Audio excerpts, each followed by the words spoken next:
Today is the focal point where all that is non-physical is focused upon your time-space reality for the powerful, important experience of enjoying the new explosion of new ideas in this moment. And every moment of every day for all eternity will be that and nothing more than that.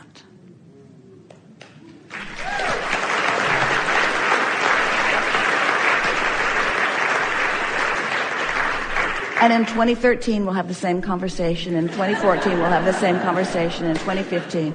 In other words, it's someone wanting to explain, getting parts of it from this non-physical awareness of the power of this now. What people are beginning to feel all around your planet is the power of focus. We've been saying that these are the best of times, and they're also the worst of times because they are the most of times. So those who are focusing in alignment with their grid are just having the exhilaration and are experiencing the benefit, not just of what's going on your planet today, but of everything that has been going on from the beginning of all consciousness, you see. This power and clarity and intelligence and love that we all are is as a result of the culmination of all that we have lived. We just want our physical friends to consciously acknowledge the existence of this expanded version of life experience and to allow themselves the benefit of it in the here and now. So as this energy is moving faster, because the contrast is greater, that means that when you're in alignment with who you really are, your experience is dramatically enhanced. And when you're out of alignment with who you really are, your experience is dramatically enhanced. In other words, it's just more obvious than it has ever been before. We've been saying for a long while that those who have and those who have not are going to be more exaggerated because you get what you think about. And it does not matter how hard you try to reorganize everything in terms of physical action. The laws of the universe are so powerful that it returns to its vibrational place. Let's start in this place. Sometimes you don't really know that you want something until you really know that you don't want something. Oh, yeah. Sometimes you don't really know that you don't want something until you really know that you want something. Mm-hmm. And so attention to what you want. Sometimes you're picking up that stick thinking that you're giving your attention to what you do want without realizing that you're pushing against what you do not want. We don't want to get too heavy into this. You said it's a heavy subject because this is one of the reasons that we moved from calling this gathering the art of allowing rather than the science of deliberate creation. Because as you get so specifically focused, as you try to contemplate every single thought that you're thinking and put it into some sort of category about whether I thought it more than others, we just want you to understand that nothing manifests that is out of vibrational whack with what you've got going on. This analogy that we're going to offer you here is going to answer your question completely. You may have heard us say that what manifests is always a vibrational match to what you're thinking and feeling. It always is. And then we take it further, and it's easy for you to understand this, that what manifests in your dream state, what you're dreaming about, is also a manifestation of what you're thinking and what you're feeling. But we want you to focus for just a little bit that your dream and your real life experience, but it's easier to hear it about the dream. Your dream is showing you a perfect representation of the essence of what you've got going on vibrationally. But the details fill in with what you've been thinking about recently. Sometimes people will say, I had this dream and it was weird because it was people I didn't really know, or it was about this specific thing that I saw that on television the other day, or I saw that in a magazine the other day. So you're filling in the details with stuff that's still active within you. But the happening within it and the way the dream caused you to feel is the true meat and substance of the creation, as is what's manifesting. And so the details of it, they're just the filler. I say. It's sort of like the plot to the movie is the plot. Right. And then they put all that other stuff in just to make you feel like you got your money's worth with all the action scenes. So in wanting you to understand this, we began by saying, you are more than you see. And many of you said, okay. And then we said, and you create your own reality. Seth coined those words. And many of you said, yes. And then you said, yes. We create our own reality? That seems like responsibility. And I'm certain that I wouldn't create this reality, this specific thing, because I don't want it. Why would I create something unwanted? And we say, we didn't say that you create it on purpose. We said you create it. You create it by your attention, by your focus, by your vibrational stance, by your point of attraction. Because whatever you're giving your attention to has a vibrational frequency. And as you focus upon it, you offer that frequency. You become that frequency. It becomes your point of attraction. And law of attraction answers your point of attraction with other things like it. So when you're knowing what you don't want, law of attraction is saying, well, you might not like this too, here. Oh, you might not like this either, here. How's it going? Want some more? How about this? How about this?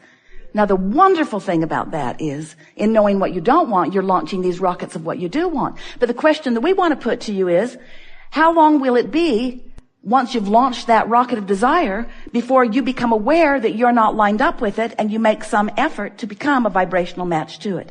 And that really is what the art of allowing is all about. It's about you allowing yourself to be a vibrational match, not just to what you want, but that's a big thing, but to who you have become as a result of wanting it, who you really have become as a result of the contrast that has caused you to become it. So we'll ask you again, do you know what you're wanting? Do you know why you're here? Are you clear about what this conversation is about? Do you get it that you are blended and that you are blending with us? Do you get it that you have an inner being who is blending with you? Do you get it that your mind is more powerful and more focused than most people understand it to be? Do you understand that the fullness of you can have this experience here together today? And you like the idea of that? We do.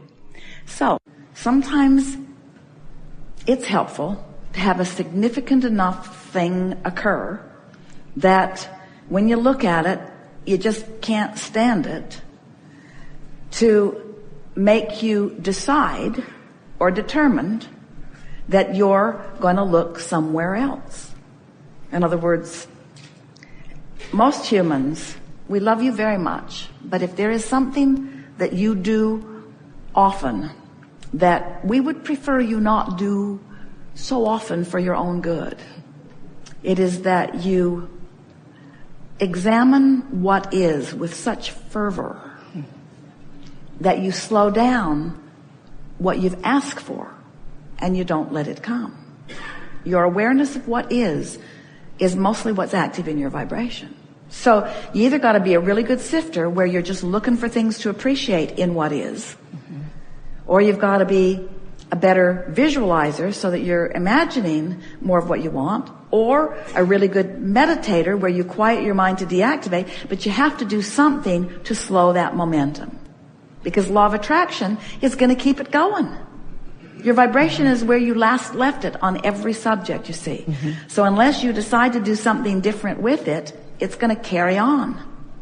So let's say that you've been fussing about things, you've been uncomfortable, maybe even complaining to people, and you've been doing it for long enough that you've got a pretty active vibration going on about that.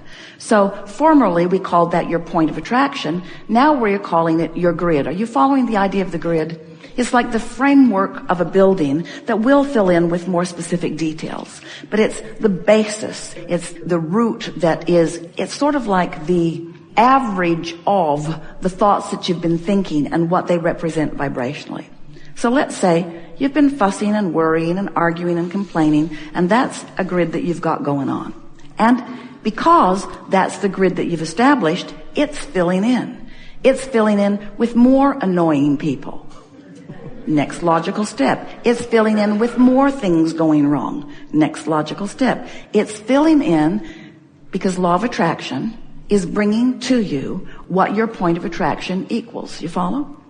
Now, we really like this word that we're going to now apply to the grid. Momentum.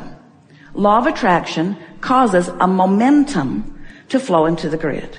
And that momentum is what addiction is. It's the manifested behavior that matches the momentum. That's why we say there are positive addictions, because there certainly are positive momentums, and there are what you would call negative addictions. So all we're talking about is somebody, without knowing what they were doing, established a point of attraction, a grid, a habit of thought. They beat the drum of things that they do not want, and did it long enough that now there's momentum going. And so the thing that we want to shine the spotlight on for you is, don't try to fill in your own grid quite so much. And we're giving that to you softly, to all of you, because we know you live in a world where you got stuff you got to do. It's important that you feed your family. See them at the table, children? Just fill in your own grid. There's no food in the house, but fill in your own grid. You might get a little hungry if you all of a sudden withdraw action or behavior from the equation, and that's not what we're encouraging you to do. But we're encouraging you to put more emphasis on the grid, what you want and why you want it, how you feel. More emphasis on the general, how it feels in the seminars, how it feels to offer a piece to someone, the piece that they're looking for. To recognize that it is not one missing piece that everyone is looking for, it's a missing piece for everyone, and the piece keeps shifting for every person in every moment of every day. Because the piece you're looking for isn't the same piece day after day after day after day. And the important thing is, it isn't missing. It's not missing. There is no missing piece. There's only the perspective of a missing piece. And the perspective of the missing piece will keep you from finding that piece, and then that piece, and then that piece, and then that piece, and that piece. But those pieces are all lined up. Oh, you should see the pieces in the vortex. The cooperative pieces in the vortex. They're there. They're ready. The question is, are you? And the answer is maybe and maybe not. So the next question is, well, how can you get ready? And the answer to that is, stop trying so hard to be ready. Stop trying so hard to be ready, and accept that you're ready. Accept that you have all the tools right here and now. Because right here and now, you have the ability to stop doing that thing you do that is preventing you from seeing the pieces. And what's that thing you do that's stopping you from seeing the pieces? It's keeping something active that keeps you from seeing the pieces. So what's the answer? Always the same. Just slow it down. Do you believe, we're asking all of you this, do you believe that you came into this experience with purpose? And do you believe that you have been effectively, perfectly carving out those desires one by one, or 10 by 10, or 100 by 100? Do you believe that you've been doing that you've been fulfilling your purpose of discovery? And do you believe that you have been setting forth these vibrational requests, and that they do exist in vibrational form, readying themselves for your readying of yourself? Readying themselves for your readying of yourself. Do you believe that? It's logical. So if all of that is true, then isn't it just the most logical thing in the world that this that you've been asking for, which is ready to flow to you when you're ready, it's not going to come before you're ready, because it wouldn't be right if it came before you're ready, because your readiness is a component of it. So isn't it logical that if you could just cease doing the things that prevent your readiness, that you'd be ready? This conversation, this interaction, and this has been a conversation even though Esther's is the only voice you have heard. In other words, Esther is allowing us to demonstrate our vibrational knowledge through her voice. But you are demonstrating your vibrational knowledge through your thoughts. So we've been having a very valid, real, important conversation. Whether you are among the few hundred sitting in this room, or whether you're among those out in Cyberland who are tuning in. This live broadcast, this worldwide live broadcast, the lives that you have been living, the contemplation that you've been offering, the words that you've just heard now, have caused an expansion of this universe, because this conversation has never been before until all of the universe. We've enjoyed this interaction more than words can explain, and we've been way out there on the leading edge. We want to compliment you on your willingness to sit and listen to us talk incessantly about the laws of the universe and about the emotions that move through you. We know for sure that as a result of your willingness to just listen, that your vibration has been moved to a different place than it was before we had this conversation. It only takes 17 seconds of non-diluted focus in order to shift vibration, and you have been giving far more than that. 68 seconds of holding yourself in a vibration of well-being.